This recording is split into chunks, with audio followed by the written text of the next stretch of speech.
অধ্যক্ষা সভা সম্মানিত সভাপতি মহাশয়, উপস্থিত বিডিও স্যার ও আমন্ত্রিত অতিথিবৃন্দ সহ সকল জনসাধারণ, আমি সবাইকে জানাই শুভেচ্ছা ও আন্তরিক অভিনন্দন। আমি আজকে অনেক খুশি হয়েছি যে আমাকে একজন প্রতিনিধি হিসাবে এই সংবর্ধনা সভায় আমন্ত্রণ করা হয়েছে।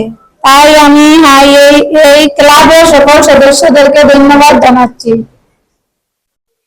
আমি অত্যন্ত গর্বিত যে এই স্কুলে পড়াশোনা করেছি, আবার এই স্কুলে একজন অতিথি হিসাবে আসতে পেরেছি। যাই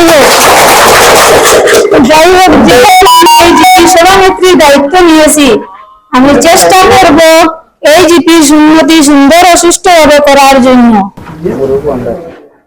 সর্বক্ষেত্রে আপনাদের সবার সহযোগিতা কামনা করছি। আর আমি বিশেষ কিছু বলছি না, এখানেই আমি আমার বক্তব্য শেষ করছি। ধন্যবাদ।